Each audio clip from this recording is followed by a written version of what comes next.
Padrón, Moncho, Mon, soy responsable de SiteGround en España. Somos un proveedor de hosting especializado en WordPress y WooCommerce. Tenemos más de 2,5 millones de clientes en todo el mundo. Y bueno, vamos a hablar hoy de un tema muy interesante para los proveedores de hosting. Os diré unas claves durante la presentación de por qué. Y aparte, para la comunidad WordPress, aparte de mi puesto como director de SiteGround, soy coorganizador del grupo de Meetup y la WordCamp de Las Palmas de Gran Canaria. Y soy deputy del equipo de comunidad global y mentor de WordCamps en América, en Asia y en Europa. Bueno, ahí tenéis mi Twitter por si me queréis decir algo, bueno o malo. Yo acepto todo tipo de comentarios. Vamos a ello. Hoy vamos a ver, pues eso, 6 cositas. Las voy a explicar de forma muy básica porque es cierto que sobre WPO, sobre Website Performance Optimization, hay un montonazo de contenido. Hay muchísimo contenido. Entonces voy a intentar dejar una serie de ideas claras para aquellos que queráis iniciaros en esto y algo que os pueda merecer la pena para los que ya tengáis algo de conocimiento. Vamos a ello. Vamos a hablar de experiencia de usuario, la experiencia de página, de las Core Web Vitals, de WPO, estrategias, es decir, el meollo del asunto y buenas prácticas. Para empezar, cuando tienes un comercio electrónico, un blog, una web, tienes que asentar de forma preliminar, obligatorio en todos los proyectos, unos objetivos de negocio. ¿Qué es lo que quieres conseguir a través de ese medio online? En este caso, de una tienda online. Estamos hablando de WooCommerce, por ejemplo. Pues, hombre, vender cosas, eso es lo típico. Pero bueno, esto, además de que se puede medir el número de ventas, facturación, etcétera, hay otros muchos más indicadores que te pueden servir de ayuda para establecer cómo medir si te estás acercando a esos objetivos. Además, estos son mínimos, es decir, cuando pones un negocio tienes unos objetivos, está claro, y después nos vemos inmersos de forma continua en una operativa de optimización, medición y mejora continua. Estos son dos cosas obligatorias, prácticamente en cualquier negocio, incluso también en los negocios físicos y negocios online. Si partimos de aquí, porque no todo el mundo tiene los objetivos puestos, a lo mejor tú me estás escuchando y aún no los tienes, tenemos que partir de ahí para tener claro hacia dónde nos dirigimos y a partir de ahí empezamos a realizar todo tipo de operaciones, desde creación de contenido, una estrategia de marketing de contenidos, una estrategia de optimización, de alcance en redes sociales, es decir, todo parte de este punto en particular. Ahora os voy a dar 3 diapositivas y os pongo esto, una especie de adivinanza o de pregunta, ¿no? ¿Qué es lo que tienen en común o de qué forman parte estos 3 estamentos, estas 3 frases? La primera es una de Steve Krug, que dice que nuestro objetivo es que el cliente pueda comprar sin tener que pensar o realizar el mínimo esfuerzo. Esta es una, además una de las fundamentales y principales en todo lo online. La siguiente es, la credibilidad de un sitio está basada en un 75% en la estética general del mismo. Y una tercera, el 53% de las visitas del móvil abandonan después de 3 segundos de espera. Estas 3, una hace referencia a la interactividad, a cómo debe ser nuestra web, llamadas a la acción, diseño, arquitectura. La otra es directamente con la parte visual, con el diseño, con su usabilidad. Y la última respecto al rendimiento. Todas estas tienen relación con la experiencia de usuario. Y es prácticamente lo que vamos a centrar. Y WPO, como veremos un poquito más adelante, surge precisamente por esto. Porque hay que mejorar la experiencia de usuario de los compradores, de los visitantes de vuestros proyectos web. Por eso es tan importante. Para aquellos que, bueno, no sepáis qué es la experiencia de usuario, porque, bueno, pues hay muchas definiciones. Hay gente que le llama experiencia de usuario a una cosa y a otra. Directamente os pongo la definición de Wikipedia. Conjunto de factores y elementos relativos a la interacción del usuario con un entorno dispositivo, con tu producto, con tu servicio, con tu web, que da como resultado una experiencia, una percepción positiva o negativa de dicho servicio, producto o dispositivo. ¿Vale? Es un tema de percepción. Por lo tanto, estamos hablando de algo que es subjetivo. Pero no por ello no se puede medir, aunque sea subjetivo, como veremos un poquito más adelante. También hay otro concepto importante, que también tiene que ver, que es la experiencia de página tal y como la define Google. Porque al final, cuando hablamos de tener un negocio online, uno de nuestros objetivos también es estar posicionados en las primeras posiciones en cualquier buscador. Por lo tanto, debemos tener en cuenta lo que estos buscadores y sus equipos nos dicen respecto a cómo tienen que ser nuestras páginas web, nuestras tiendas online. Cuando Google habla de experiencia de página, habla de esto en particular. Por un lado, las Core Web Vitals, que son indicadores que miden la experiencia de usuario. Un indicativo respecto al rendimiento, un indicativo respecto a la interactividad y otro respecto a la estabilidad, en este caso, estabilidad del contenido. Además, para Google, la experiencia de página está formada por, en este caso, tiene que cumplir unas condiciones. Que tenga una versión para móvil, que tenga HTTPS. Bueno, afortunadamente, hace 3 o 4 años la mitad de las webs lo tenían, ahora es prácticamente el 80 y algo %. O sea que esa parte está más o menos solventada. Y la otra es que no tenga anuncios que sean intrusivos, que tapen contenido. Este conjunto de indicadores y además de buenas prácticas es lo que conforma para Google la experiencia de página, que también tiene que ver con la experiencia de usuario, sobre todo por todo lo relativo con las Core Web Vitals. Bien, ¿qué son las Core Web Vitals? Como veis, vamos avanzando en diferentes conceptos, ¿no? Respecto a cuál es el mínimo que debe tener una tienda online, qué es la experiencia de usuario y 3 frases que pueden definir diferentes aspectos de la misma, qué es la experiencia de página.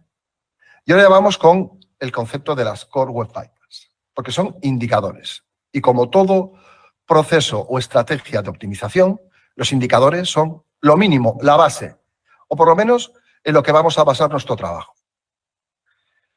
Hay como unos 7 u 8 aproximadamente, pero los 3 principales son estos 3. El LCP, el Largest Contentful Paint, que determina el tiempo que tarda en cargarse la pieza de contenido más grande, en este caso un bloque de texto, una imagen, que el navegador lo define, cuánto tiempo tarda en cargarse. Para Google, 2,5 segundos, hasta 2,5 segundos es un buen tiempo de carga. Pero claro, cada proyecto es un mundo, cada tienda online, hay gente que tiene 300 productos en la portada, pero los tiene porque los necesita, tiene que tenerlos para poder vender. Ojo, no es que sea una buena o una mala práctica, lo ideal sería que no los tuviese. Pero esto de los 2,5 segundos, lo que quiero decir es que para muchos esto es muchísimo tiempo, que vemos que Google es muy generoso en esto, pero para otros proyectos no es tan fácil ni tan sencillo, sobre todo porque hay una máxima que tenemos que tener en cuenta, es que tenemos que cumplir nuestros objetivos de negocio. El segundo, este era relativo al rendimiento, el Largest Contentful Paint. El segundo, el First Input Delay, tiene relación con la interactividad y mide el tiempo que tarda la página web en ser interactiva con el cliente. Es decir, en el momento en el que empieza a cargar, cuánto tiempo tarda en que el usuario, haciendo clic en algo, le haga caso a la web. Y hablamos de 100 milisegundos, que puede parecer muy poco, en este caso es muy poco, pero la verdad es que aquí también Google permite, es un margen bastante amplio. Prácticamente todo lo relativo con el First Input Delay está gestionado con las hojas de estilo, con el JavaScript, con todo lo relacionado con código. Y el último, que es el de estabilidad, en este caso de estabilidad visual. Yo creo que todos y todas en algún momento habéis estado leyendo un periódico online o algo y de repente en medio de la lectura se mueve el bloque de contenido. Vale, pues el CLS mide eso. A Google no le gusta que se mueva el contenido, cosa que ahí creo que todos podemos estar de acuerdo. Y lo que mide visualmente es la posición y movimiento de todos los elementos de la página y le pone un indicador que es 0,1 en este caso. Evitando cierto tipo de prácticas como poner anuncios sin el espacio reservado y cosas de este estilo, se puede evitar. Temas de fuentes, etc. En todo caso, os dejo los enlaces en cada una de las frases y tal para que podáis ampliar la información a posteriori. Bien, ya sabemos los objetivos mínimos que hay que tener a la hora de poner en marcha una tienda online. Ya sabemos qué es la experiencia de usuario, la experiencia de página y muy por encima las Core Web Vitals, pero ya os digo que son indicadores. Tampoco hay que profundizar mucho más cuando estás empezando en esto. Cuando ya llevas tiempo, lógicamente sí, para afinar a partir de las primeras y segundas optimizaciones, cuando ya hay que afinar más, es conveniente que ampliéis la información. Muy bien, entonces vamos al meollo de la cuestión. Quería hacer esta introducción para que veáis la relación entre los diferentes términos y cómo todos confluyen en todo lo relativo a tu web. ¿Y qué es el WPO? Bueno, pues Website Performance Optimization es un acrónimo, una abreviatura, y son una serie de estrategias, técnicas que te permiten conseguir tres objetivos o que persiguen tres objetivos principales. Primero, mostrar el contenido de tu web lo más rápido y optimizado posible. Ofrecer una experiencia de navegación óptima a tus visitantes, teniendo en cuenta que cada uno se puede conectar de una forma diferente, a través de móvil, a través de web, a través de qué móvil y a través de qué escritorio. Y además, estas estrategias conducen a un consumo eficiente de recursos disponibles. Normalmente hablamos del hosting, en este caso. Ahí tenéis, os dejo un enlace para un post que escribió Fernando Tellado sobre esto, que es maravilloso. Perfecto. Esta es la definición. También podemos abundar un poquito más en qué es y qué no es, ¿no? WPO es un proceso, una estrategia que pones en marcha en tu web, pero que es un proceso de optimización continua. Es decir, no significa que lo hagas una vez y luego esperes 2 años en volver a hacerlo. No. Las estrategias de WPO, como veréis en las siguientes diapositivas, te permiten hacer poner en marcha una forma de trabajo, de forma que cada vez que añadas nuevo contenido y de forma periódica con los mantenimientos, te permita estar midiendo, optimizando y volviendo a medir y volviendo a optimizar hasta conseguir el objetivo que tú quieras. Es gestión de recursos. Es una gestión de recursos al final. Tiene muchísima relación con el rendimiento. Aquellas páginas web que están optimizadas, está demostrado por nosotros, por los proveedores de hosting, consumen menos recursos de tus productos de hosting y además son webs que están mejor hechas. Al consumir menos recursos, son webs que tienen menos incidencias y tendréis menos incidencias con soporte. Para nosotros, los proveedores de hosting, es muy importante que las páginas web estén optimizadas, no solamente por ese ahorro de recursos, sino también porque sabemos que un cliente que tiene una web optimizada es un cliente contento, es un cliente que le pone atención a su web y, por lo tanto, lo que es el tiempo medio de vida de ese cliente aumenta. Para nosotros es muy importante y por eso vais a ver a muchos proveedores de hosting hablando sobre esto. Y después es experiencia óptima en cualquier dispositivo. Esto es importante.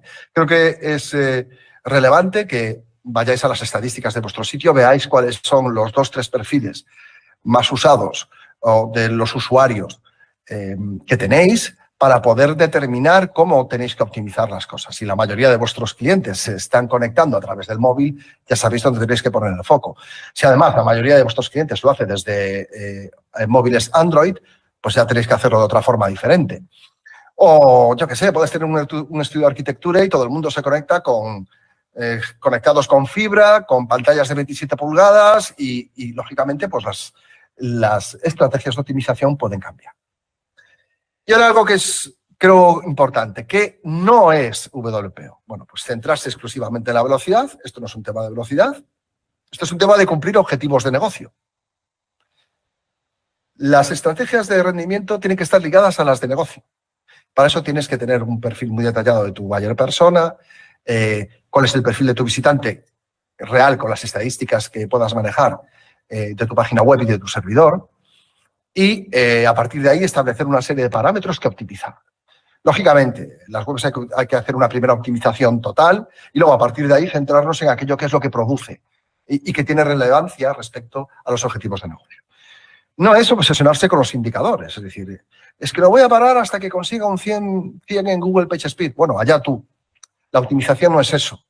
Que lo consigues, estupendo, ¿vale? Pero si para conseguir ese 100 tienes que sacrificar algo, entonces mejor no. ¿Ok? Y entenderlo como un fin. Vale, ya he optimizado, adiós, me voy, ya no vuelvo a hacerlo hasta dentro de 1 año y medio. No. Es una forma de conseguir objetivos. Es una estrategia continua. No es algo que hago en un momento determinado, como quien escribe un post o realiza un vídeo. No, esto es continuo. Os dejo aquí, además, para los que todavía no estéis muy convencidos, os dejo esta URL, wpostats.com, la veis ahí arriba, y podéis ver cientos de estadísticas de gente que hace optimización y que consigue con ella. Aquí podéis ver un ejemplo que me gusta mucho, que es el de Swappy, que redujo el tiempo de carga en un 23%, el Largest Contentful Paint en un 55%, el CLS, el Cumulative Layout Shift, en un 91%. Bueno, tampoco es que sea muy difícil en este caso, pero bueno, depende de la web. Y el First Input Delay en un 90%. Y gracias a estos cambios, pudo ver que incrementó un 42% las ventas a través de móvil y un 10% en el ratio de conversión a través de móvil. ¿Pero por qué llega esta persona o este equipo a esta conclusión? Porque miden, porque tienen objetivos de negocio, porque lo tienen parametrizado, tienen indicadores puestos. Entonces, cada vez que hacen un cambio, pueden ver cómo esto realmente afecta a su negocio. Por eso es importante que en vuestro día a día, en todo lo relativo a vuestro negocio, pongáis indicadores y tengáis esa buena, sana y constructiva costumbre de medir las cosas en cuanto hacéis cambios. Ahora os voy a nombrar partes de la web y qué herramientas se pueden utilizar para hacer estrategias de optimización. Lo ideal sería poner en marcha una página web, analizarla y ver qué es lo que se tiene que optimizar. Como estoy en una presentación, no puedo ver vuestras webs. Lo que hago es deciros, para cada una de las partes de la web, qué herramientas se suelen utilizar. Todo esto afecta normalmente al Time to First Byte, al Largest Contentful Paint y al feed. Sobre todo la parte 1, que es la que os voy a comentar ahora. En la parte 1, lo que vamos a ver es gestión de imágenes, configuración de WordPress y WooCommerce, bases de datos, etcétera. Es como una primera gran optimización, muy útil cuando todavía no has optimizado nada. Muy bien. Después, de las herramientas más comunes para medir, yo suelo escoger GTmetrix, bueno, porque me acostumbré a ella, que no... cada una ofrece, ante la misma web, normalmente cifras diferentes para que os hagáis una idea, porque hay muchísimas cosas en juego. Entre esa web y ese navegador en el que tú tienes GTmetrix o la consola de Chrome o Pindom Tools, hay muchos cambios. Entonces, la mayoría no ofrecen los mismos resultados, pero sí ofrecen pequeñas variaciones, si tu web está optimizada o si está muy mal optimizada, ¿no? Yo utilizo GTmetrix, si os sirve de algo, por sencillez, fundamentalmente. Bueno, aquí tengo en este cuadro herramientas y qué es la parte que hay que optimizar. En una primera optimización, que es la más satisfactoria, si nunca has hecho una optimización de tu web, vas a ver que con un mínimo esfuerzo el resultado va a ser increíble, ¿no? O sea, aquí podríamos incluso aplicar la ley de Pareto de que con un 20% de optimización y gasto de tiempo obtienes una optimización del 80%, por decirlo así, ¿no? Sería una proporción así. A partir de la primera y segunda optimización, los resultados, como ya tienes tu web optimizada, ya hay que ir más al detalle, pero sobre todo, y algo muy importante y en lo que insisto, esto tiene que ir ligado a objetivos de negocio. Oye, pues esta web, en la del carrito le pasa esto, tengo que optimizar esto. En la home, pues tengo mucha tasa de rebote. A ver, a lo mejor es que las llamadas a la acción no están claras. Claro, no se trata únicamente de comprimir, de cachear y de tal. Muchas veces se trata de cómo es la estructura de la web, cómo son las llamadas a la acción, que si pongo en el checkout el teclado numérico para los números de tarjeta, si me detecta automáticamente qué tipo de tarjeta es, o si ha caducado, o... Este tipo de cosas son importantísimas también y tienen una influencia importantísima en tu tienda online. Entonces, vamos que me enrollo mucho. Imágenes. Tenéis estas herramientas. ¿Qué hay que conseguir con las imágenes? Que pesen lo menos posible, que estén comprimidas y que escojáis el tipo de fichero correcto. JPG, WebP, poco a poco se está introduciendo el AVIF, que es maravilloso.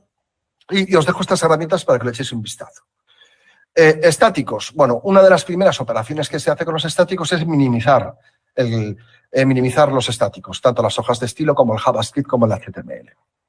¿Qué es minimizar? Bueno, pues eliminar los espacios y los tabulados, o sea, todo lo que sea innecesario dentro de ese código para que el servidor web lo pueda leer más rápidamente. ¿Qué más? Software. Aquí siempre estamos hablando de tener todo el software en la última versión. Hay muchos proveedores de hosting que prácticamente tenemos todo actualizado, pero a lo mejor nos falta algo, como yo que sé, la última de MySQL. Bueno, pues no tenemos la última de MySQL, pero tenemos todo lo demás en la última versión. Lógicamente hay que tenerlo todo actualizado. Si por casualidad tu web tiene algún plugin o tu tema que no permite la última versión de PHP, por poner un ejemplo, hombre, pues en tu mano está o cambiar el tema o adquirir esa especie de deuda tecnológica que la vas a arrastrar y está afectando al rendimiento de tu web. Yo cambiaría de tema o cambiaría de plugin directamente. Vídeos, fuera todo vídeo de la web, fuera. Esto hay que sacarlo, incrustarlo, pues yo qué sé, lo incrustas y lo sirves desde YouTube, desde Vimeo. Si es de pago, pues desde Vimeo, si no utilizas YouTube, lo que te apetezca, pero fuera del hosting. Ese es mi consejo. Hay que utilizar el entorno. El entorno es todo lo que rodea tu web dentro de tu proveedor de hosting por encima de las características del servidor. Hablo del HTTPS, hablo de si tiene compresión, Gzip Broadly, todos estos extra que son muy útiles y que nos ayudan a optimizar nuestros proyectos. Gzip Broadly, caché de navegador, CDN, maravillosa. Si tu proveedor de hosting tiene una CDN propia, mucho mejor. Si no la tiene y la tiene integrada en su panel de control, también está bien. Y si no la tiene, pues oye, no pasa nada. Activas una cuenta de, por ejemplo, Cloudflare o KeyCDN y empiezas a utilizarla. Lo ideal sería que tu proveedor de hosting tenga una o tenga una integrada, porque eso significa que le preocupa este tema. Y eso es bueno. Respecto al servidor, bueno, pues oye, hablamos ya de las primeras capas de caché, de la caché estática. Mucha gente ya la hace con Nginx, Delivery, en fin, también la tiene la CDN, ahí no hay ningún inconveniente. Y caché dinámica. Lo ideal es que vuestro proveedor de hosting tenga un plugin de caché o una suite de optimización como es Goptimizer. Eso sería lo ideal. Que no, bueno, no pasa nada. Tenéis otros plugins de caché. ¿Qué ocurre? Que si el proveedor de hosting tiene un plugin de caché, va a hacer algo diferente al resto y es que va a alojar ese contenido en la RAM del servidor. Es lo que normalmente suelen hacer. Y comparar la RAM del servidor con un disco, por muy rápido que sea, pues bueno, siempre gana la RAM, ¿no? En este caso. Por eso es muy útil y siempre os recomendaré que utilicéis proveedores de hosting especializados en WordPress, sea SiteGround o sea el que sea, que los utilicéis. Para eso estamos. Plugins. Lo que no se utiliza no solamente se desactiva, sino que se elimina de la instalación. No os los proveedores de hosting, es decir, el espacio que tenéis en disco en servidor no es un almacén. Ni para guardar versiones antiguas, ni para guardar nada. Solamente tiene que estar el contenido de la web. No tengáis el complejo de Diógenes, bueno, el síndrome de Diógenes digital, ¿no? Cualquier cosa que no sirva se elimina directamente de la instalación, porque cuanto más espacio ocupéis, eso afecta a cosas como el backup, eso afecta directamente. En WordPress, iros a los ajustes de lectura, que cuántas entradas queremos que se vean en portada, que si queremos o no comentarios, que todo este tipo de cosas. En los ajustes de WooCommerce lo mismo. Bueno, hay herramientas que utilizan, que prácticamente tienen todo esto. Una de ellas es WP Rocket, que es un plugin magnífico de pago, y otra es Goptimizer, que está incluido en los planes de alojamiento de SiteGround de forma gratuita. Estas son, WP Rocket no es únicamente un plugin de caché, es una suite de optimización, igual que Goptimizer. Te permite hacer muchas operaciones. Esta sería una primera operación, por decirlo así, de optimización muy sencilla. Solamente con las imágenes, los estáticos, poniendo caché de navegador, la compresión Gzip Broadly, si además le activáis CDN, si sacáis el vídeo, elimináis aquello que sobre, actualizáis todo hasta la última versión, minimizáis código, os aseguro que vuestra web cambia por completo, si ninguna de estas operaciones la habíais hecho antes. Cambia por completo. Vamos ahora con una segunda. Aquí hay más interacción en todo lo relacionado con JavaScript. Yo creo que es la parte más importante. JavaScript y todo lo referente a plugins. JavaScript, ¿por qué? Bueno, pues hay que darle prioridad a los que sean importantes.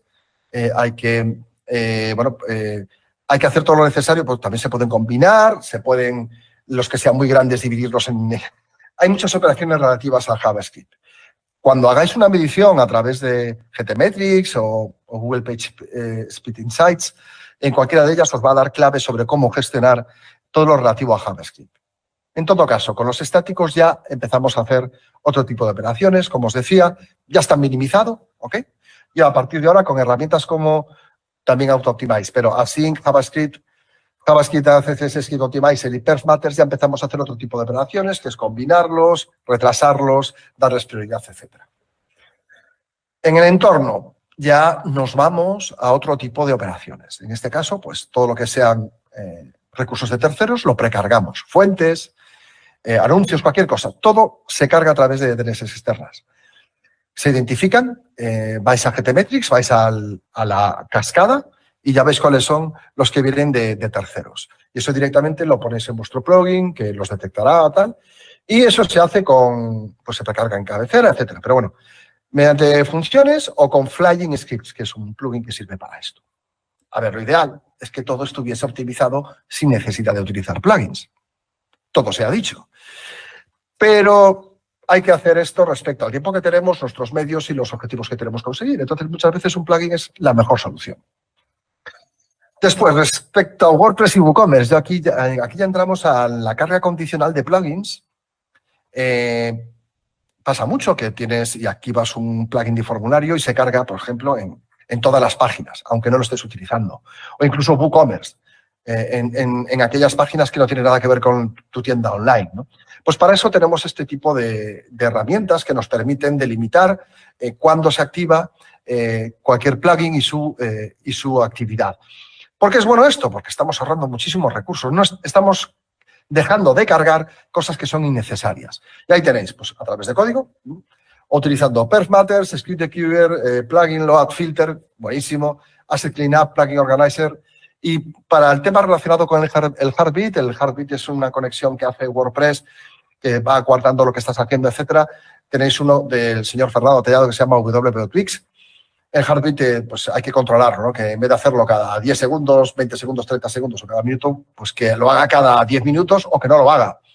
Cuanto menos se haga, mejor y más rápido para el sistema, en todo caso. Servidor. Seguimos con todo lo relacionado con caché, pues podemos añadir otra capa, que es la main caché. Y después, si tenéis crons activos en el WordPress, pasadlos al servidor. Son mucho más efectivos, funcionan mucho mejor y no cargáis el aplicativo. Cualquier proveedor de hosting debería dejaros hacer esto. Ahí no hay ningún problema. Y en la base de datos empezamos con otro tipo de optimizaciones, como es la creación de un índice en AWP Options.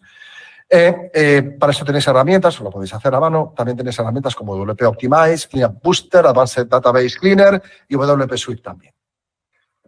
En fin, como os decía antes, para todo esto tenéis WP-Twix, que realiza una serie de optimizaciones muy buenas en todo relacionado con WordPress, WP-Rocket o SG Optimizer. Estas serían las dos fundamentales. A partir de aquí, bueno, estoy seguro de que ya habréis conseguido unos tiempos de respuesta mucho mejores ya desde la primera, con esta segunda mucho más. A partir de aquí hay que hilar fino, ¿no? Tenemos que ir ya muy detalladamente. Yo haría estas optimizaciones en todas las webs, en todas las tiendas online. Y a partir de aquí sí ya lo programaría de forma diaria, semanal, quincenal, como podáis, ¿no? Para poder hacer los mantenimientos cada vez que subáis contenido, etcétera. Pero yo creo que estas dos fases se podrían hacer en cualquier proyecto. El objetivo ya sabéis cuál es. Ayudaros a completar vuestros objetivos de negocio, no simplemente optimizar por optimizar. O conseguir un 100-100 o cosas de este estilo, que no tienen mucho sentido. Tenemos que fijarnos en las estadísticas de nuestra web, ver si estamos cumpliendo o no los indicadores de negocio. Y de negocio no únicamente hablo de ventas o de visitas, sino pues de tasas de rebote, tiempo de permanencia, cualquier indicativo que a vosotros os sirva. El que a vosotros os sirva. Esos son los importantes. Y unos consejos finales. Os recomiendo, por supuesto, contratad hosting especializado en WordPress. Los proveedores de hosting más tradicionales o que tienen cabida para otros tipos de aplicaciones no están especializados, no tienen este tipo de herramientas. Sus servidores no están optimizados para todo, para cualquier cosa que tú quieras incluir en ellos. No. cuando contratas servicios de hosting en un proveedor de hosting especializado, estás contratando pues, experiencia, conocimiento sobre una aplicación en particular, lo cual es mucho más especializado, mucho más nicho, como se diría ahora, etcétera. Que además tiene sistema de caché propio, 1000 veces mejor. Que además tiene CDN propia o integrada, ¿qué te voy a decir? Escoge temas modulares, ya a la hora de construir la página web. ¿Cuál es el objetivo? El objetivo en este caso es no utilizar aquello que tú no utilices. Los modulares te permiten quitar partes de ese tema, partes de código que estarían en todo caso cargándose siempre y tú nunca las estarías utilizando. Si es modular, mucho mejor. Plugins, lo justo y necesario y nada más. Igual que en el contenido de tu web. No se debe incluir nada que no cumpla un objetivo. Es decir, los adornitos, las frases retóricas, las chorradas, fuera. O sea, fuera. También Steve Krug decía algo así como, reduce el contenido de tu página, de la home de tu página web a la mitad. Y ahora toma esa mitad y vuélvelo a reducir a otra mitad. Y ahí ya tendrás la página web orientada a objetivos de negocio. Fijaos si era un poco excesivo o no, pero creo que tiene razón. Lo que es aquello que no estemos utilizando, fuera. Directamente, fuera. Como os decía, y os he repetido, es un proceso de mejora continua. No es yo optimizo una vez y me piro y me voy. Ya está, hala, ya tengo mi web optimizada, qué bien. No, esto es continuo y hay que seguir haciéndolo de forma constante. Lo que vuestro tiempo y presupuesto os permita. Y siempre pensando en objetivos de negocio, por favor. Siempre pensando en objetivos de negocio, porque estoy viendo que hay mucha gente que se centra en los indicadores, que se centra en que, en fin, no es útil, no es útil. Y eso, y las estrategias W van a estar enfocadas a objetivos de negocio. Que me repito un poco, porque estas son las ideas principales con las que me gustaría que os quedaseis. Y nada, muchas gracias. Hombre, fijaos que de toda la presentación me he olvidado de actualizar mi red social, mi red social. Bueno, es @monchomat, pero si queréis saber más sobre SiteGround es @siteground_es y ahí nos encontraréis. Muchas gracias y gracias a los organizadores de WordCamp Bogotá por este honor de dejarnos presentar nuestras estrategias sobre WPO. Muchas gracias.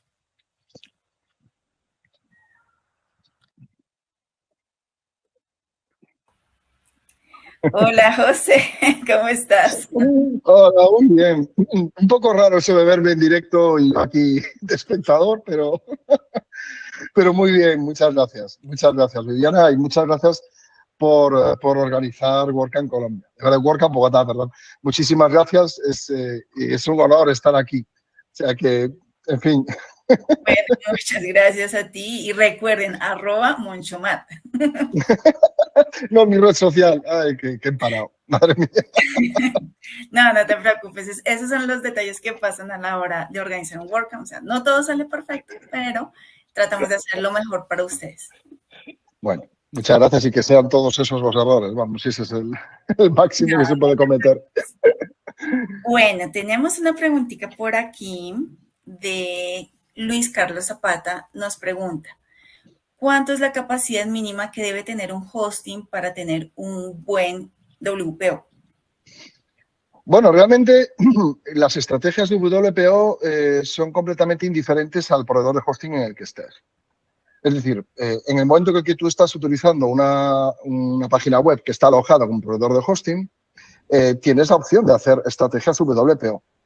Lo que sí es cierto, como decía ahora justo al final de la presentación, es que si una persona encargada de un proyecto online, de un WooCommerce, tiene alojado su proyecto en un proveedor de hosting especializado en WordPress, tiene más ventajas.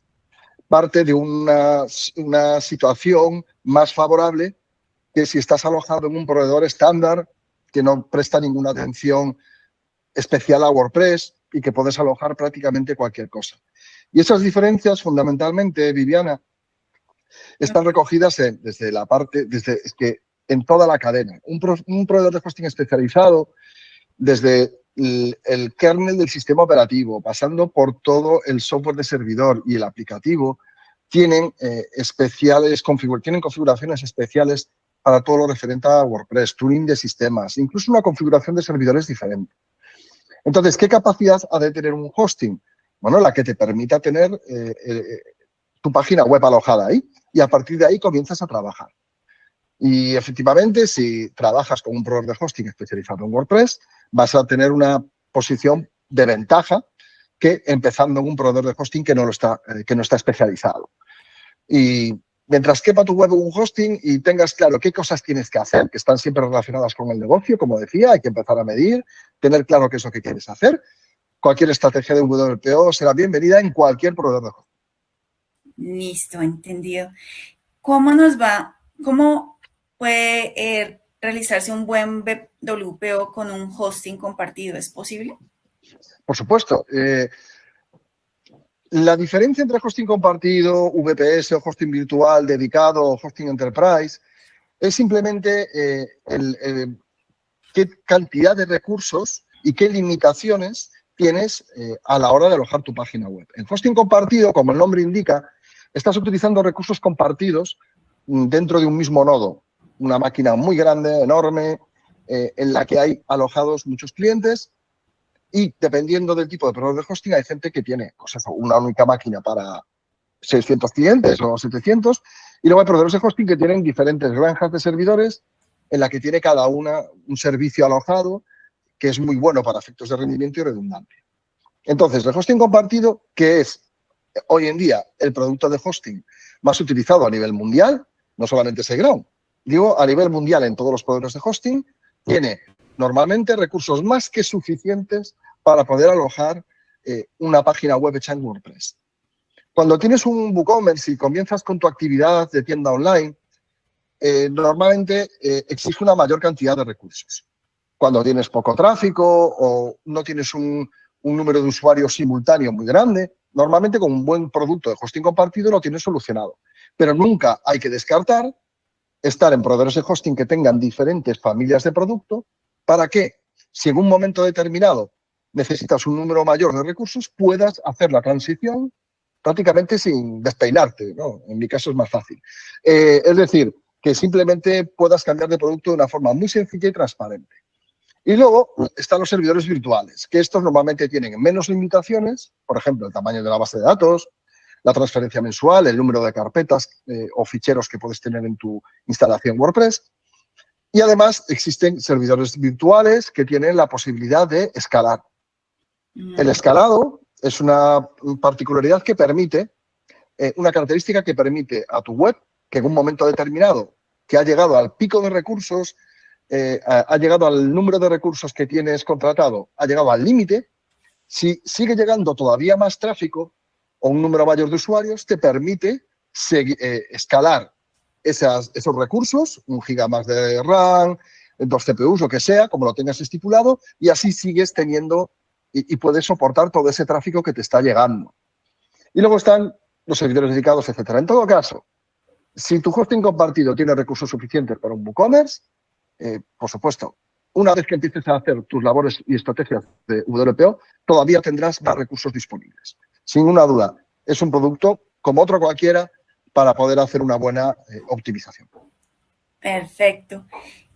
A mí me parece muy interesante cuando tú dices que WPO no es solamente cumplir unas estadísticas, ¿cómo es que es? Me dijiste, unos indicadores. Los indicadores, famosos indicadores. No enfocarse en indicadores, sino enfocarse en el modelo de negocio que estás armando con tu tienda. Y uno de los temas que tú indicaste es hacer un plan de optimización continua. Eso no es de, miré cómo optimicé y bajé los tiempos de carga y listo, y paré de contar, sino realmente es empezar a hacer un análisis progresivo de cómo ir mejorando, no solamente la parte de tiempo de carga, sino la experiencia de usuario y a qué público objetivo tienes dirigido lo que vas a ofrecer, ¿no? Exacto. Al final, Viviana, estamos hablando de que cuando ponemos en marcha una web, cualquier empresa, cualquier negocio tiene cientos de temas que atender. Que si las promociones de marketing, que si crear contenido, que si las redes sociales, que si el stock de productos, que si el inventario. Y por eso no todo el mundo tiene todo el tiempo ni presupuesto, ni conocimientos para hacer una buena estrategia de WPO. El error en el que se suele incurrir mucho es en el de hacer una gran primera optimización, dejar tu web muy bien y luego dejarlo así. Y claro, eso es un error. Entonces, ¿qué es lo que tenemos que hacer? Pues un examen muy concreto de cuáles son mis necesidades de negocio. Es decir, pues como decía en la presentación, oye, que mira, que es que en mi página de inicio tengo una tasa de rebote enorme. Entonces, tengo que analizar por qué. A lo mejor tengo que redefinir mis llamadas a la acción para que la gente sepa, primero, dónde está, a qué se dedica mi negocio y qué es lo siguiente que tiene que hacer para que no tenga ni que pensar. Eso tiene poco que ver con el rendimiento. Eso es un tema de experiencia de usuario. Pero ayudará más a tener menos rebotes de usuarios y tu página web es más rápida. Tendrás también mayores tiempos de estancia, de lectura en tu página web. Todo se retroalimenta.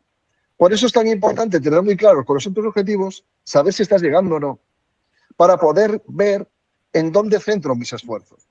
Claro, porque WPO, vas a hacer todo esto que he dicho, fase 1 y fase 2, todo el tiempo, todas las veces o tal.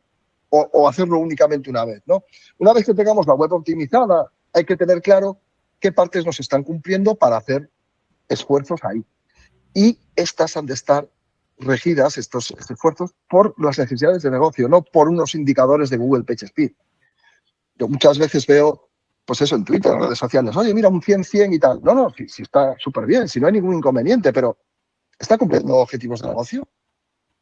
Esa página web que estás midiendo es la portada, es el carrito, es decir, hay muchas más cosas a tener en cuenta y creo que lo ideal es que la gente, bueno, pues eso, tiene recursos limitados, presupuesto limitado y tiene que centrarse en lo que específicamente necesita para que su negocio vaya bien.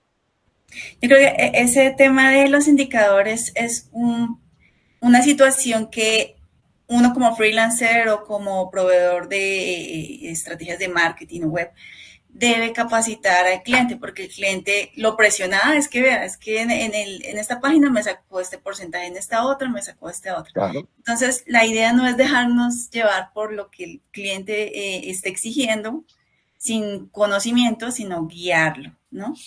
Entonces... Exactamente, Diana, exactamente. Se trata de eso. Es que por los indicadores te puedes llevar un buen premio porque has hecho un gran proyecto, o no teniendo los indicadores a 100-100, por poner un ejemplo, o tener una A en GTmetrix, y a lo mejor tu trabajo es excelente en cuanto a diseño, en cuanto a pues, todo lo relacionado con lo visual, a llamadas a la acción, y sin embargo no estás obteniendo ese 100-100, que parece que es como la recompensa final, que no lo es. O sea, no lo es. Sí. O sea, lo que realmente es que la página cargue bien, que cumpla las Core Web Vitals de Google, porque es lo que te va a estar midiendo para estar mejor posicionado o no, porque Google ya ha dicho que esto es un criterio para su posicionamiento. Ya lo ha dicho, no es que lo diga yo y me lo invente. No. La gente de Google ha dicho que todo lo relacionado con Core Web Vitals ya forma parte de los criterios de posicionamiento. Que tienes el 100-100, estupendo, pero que, por ejemplo, nuestra página web de SiteGround no tiene un 100-100. ¿Por qué? Pues porque hay un JavaScript que está ahí colocado, que lo necesitamos, por un tema de chat, por un tema de tal.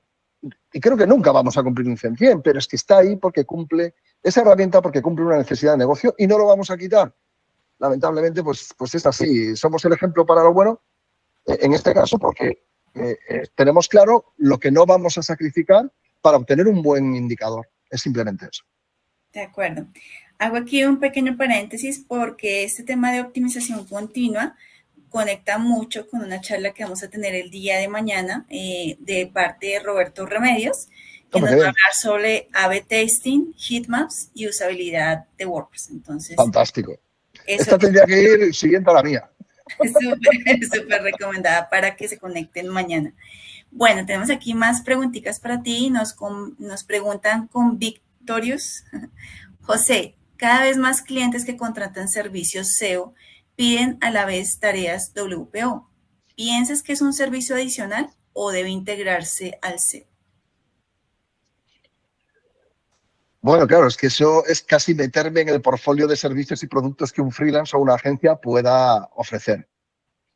Yo lo que sí sé es que están relacionados, o sea, de una forma determinada.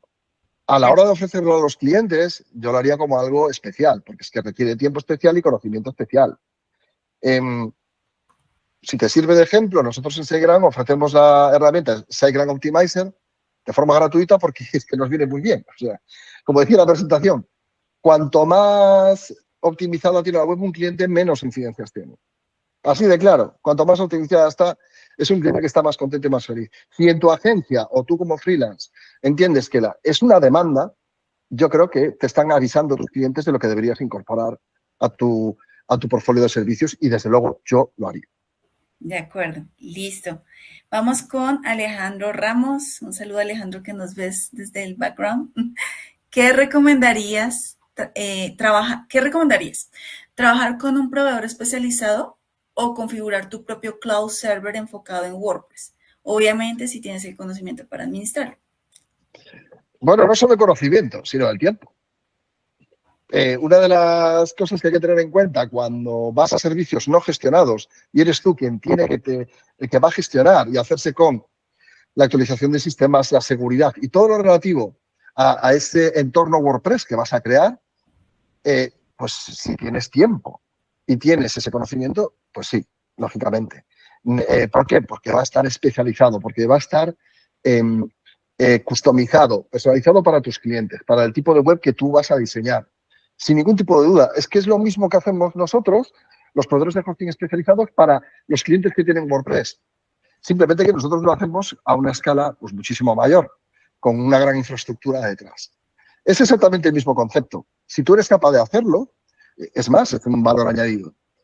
Ahora bien, si actualizar PHP, tener estas tuning de sistemas, te quita mucho tiempo y prefieres centrarlo en el desarrollo, en el marketing, en las ventas, en tu negocio, te recomendaría que utilizases hosting especializado porque nosotros nos encargamos de tareas que tienen poco valor. Que yo lo que haría, y siempre digo, aunque tengas un equipo de sistemas estupendo y tal, ¿de verdad vas a gastar tu tiempo en actualizar PHP, MySQL, en estar atento a todas las alertas relativas a seguridad? Yo me lo pensaría, ¿eh? Y enhorabuena, si tienes conocimiento y tiempo, pues adelante, te lo recomiendo. Igual que te recomiendo que hagas, que contrates servicios en proveedores de hosting que ya te hacen una parte de eso, al menos, ¿no? Pero, por supuesto, oye, que me alegro de que tengas esos conocimientos y ese tiempo. Adelante. Súper, listo. Vamos con la pregunta de Johan José. Johan, un saludito. Nos pregunta, ¿cuando el proveedor de hosting ofrece aceleración WordPress o velocidad alta, esto ayuda al WPO? Bueno, la verdad es que los proveedores de hosting en la web podemos poner muchas cosas, ¿eh? Y igual que en un PowerPoint o en una presentación se pueden decir pues, lo que te dé la gana. Yo creo que lo importante es que expliquen cómo lo hacen. Normalmente los proveedores de hosting un poco serios tenemos una página de tecnología. Y en la página de tecnología explicamos cuáles son las medidas que tomamos para hacer todo lo relativo a velocidad y todo lo relativo a seguridad. Por supuesto que si dice que ponen el foco en velocidad, a ver, no vamos a pensar mal y pensar que es mentira, no. Pero yo creo que es bueno que expliquen cómo. Pues mira, porque tenemos las últimas versiones de PHP, porque nuestros servidores son enormes, porque nuestra estructura de sistemas está planteada en servicios redundantes en una infraestructura cloud en multicontinente, por ejemplo. Porque tenemos un plugin propio de caché, porque tenemos un equipo de soporte que te puede ayudar en todo lo que necesites. O sea, aparte de lo que digamos en la web, creo que es bueno ir al detalle. Si aún así te quedan dudas, te recomiendo que te pongas en contacto con ese proveedor de hosting a través de un chat, de teléfono, de la herramienta que tengas y les hagas preguntas sobre, oye, que está muy bien esto de la velocidad, ¿me podías dar alguna indicación de cómo lo hacéis? ¿Tengo que poner mi propio plugin de seguridad o mi propio plugin de optimización externo o tenéis uno vosotros? ¿Tenéis sistemas de caché propios? ¿Tenéis sistemas de CDN? ¿Cuántos centros de datos tenéis? ¿Tenéis compresión Broadly, caché de navegador o tenéis compresión GZIP? Es decir, estas son las preguntas que podéis tener. Tenéis un guión más o menos hecho en mi presentación. ¿Qué tipo de optimizaciones se pueden hacer? Y unas dependen del hosting y otras no. Por eso creo que sería bueno. Que lo digan, perfecto. Oye, nos preocupamos de la velocidad. Bien, pero ahora que te expliquen cómo. ¿Vale? Pero sí, claro que sería positivo. Yo no lo encuentro de otra forma. No hacer mención a la velocidad en la web de un proveedor de hosting ahora mismo es kafkiano, o sea, es que no tendría sentido. De acuerdo. Bueno, no sé por qué a mí, no sé si le hayan pasado a otros, la configuración de un CDN con Cloudflare ha sido o sea, listo, yo lo configuro, sigo el paso a paso, hay reducción de tiempo de carga, claro. Pero puede que no pase de frecuente, no digo que frecuente, pero una que otra vez sale error 500 o error que no carga la página, ¿no? Pero es por minutos, ¿no? No digo que se quede ahí un buen rato. Pero ¿por qué llega a pasar eso? ¿Es acaso un tema de mala configuración o qué puede hacer? La verdad es que la naturaleza de los errores 500, 5XX, 502, 503, 500, normalmente te está diciendo el sistema que se ha quedado sin recursos. ¿Por qué un sistema se queda sin recursos? Es más, internal server error es el típico de 500, ¿no? Claro, claro, como pone la palabra server, la mayoría de la gente ya apunta al servidor. Y no siempre es así. Lo que suele ocurrir a veces es que nuestros plugins, por una actualización o todo lo que está ocurriendo en la web en ese momento, incluso con 2 o 3 visitas únicamente, agota los recursos del servidor. Y hay muchísimas razones. Pero es que hay muchísimas. Es más, mi recomendación es que en el momento en el que cualquiera de ustedes tenga un error 500, póngase en contacto inmediatamente con el proveedor de hosting, porque en ese momento lo pueden ver, lo pueden duplicar y pueden decirte exactamente qué puede estar pasando. La mayoría de las veces es porque hay un plugin que está haciendo tal, porque hay muchas queries lentas. Las queries lentas se generan porque hay un módulo que no está funcionando bien. Las sesiones duran cada vez más y esto empieza a hacer que se consuman cada vez más recursos. Ya os digo, no es la primera vez que hay una web con 2 o 3 visitas y que tiene un error 500. Y no es por el servidor, es porque hay muchas más razones detrás. Normalmente con 2 por el servidor aparece un 502. Eso es significativo de algo, ¿no? Y es cierto que Cloudflare de vez en cuando también se queda sin recursos. O sea, no es que se quede sin recursos, pero si el servidor se queda sin recursos es lo que te va a mostrar. Ahora hay sistemas de CDN, como el nuestro propio, que tienen una copia de tu web. No va a mostrar el error, va a mostrar tu web. Pero cada tipo de CDN tiene sus propias características. Los errores 500, mi mayor consejo, Viviana, es que en ese mismo instante entres en el chat, en el ticketing de tu proveedor de hosting y les pidas, por favor, que analicen qué está ocurriendo. ¿Que ese proveedor de hosting, que ese nodo se ha quedado sin recursos, el de todos esos clientes, ok, es culpa del proveedor de hosting, no hay ningún problema. Eso normalmente se hace un reseteo, lo que sea, la operación que tengan que hacer y ya vuelve a funcionar todo. Pero si no lo es, entonces está en la web, en la calidad del diseño o en la interacción entre los diferentes plugins y la plantilla. Que eso, lamentablemente, y digo lamentablemente porque si fuese el servidor nosotros lo resolveríamos muy rápido, lamentablemente la mayoría de las veces es relativo a eso y no al servidor. Listo, súper entendido. Gracias, José. Bueno, creo que hay muchas preguntas, pero ya estamos a punto de finalizar. A tu gusto. Cualquier cosita, yo creo que pueden escribirle a Jose@monchomat. ¿Dónde deseas que te conecten? Sí, en @monchomat en Twitter tengo mis mensajes abiertos. Cualquiera me puede escribir. De acuerdo, listo. O sea, que será un placer. Entonces, para mí una de las conclusiones grandes es: los indicadores no sirven si no tienes un plan de mejora continua. Exacto. Y solo son indicadores. No son un fin, son un medio. No son un fin, son un medio. Muchísimas gracias por invitarme, Viviana. Gracias, José. Muchísimas gracias a todos y a todos los que estáis ahí viendo. Gracias, José. Ahora sí, gracias por sacar el tiempo para este momento. Un placer. Chao, chao. Chao.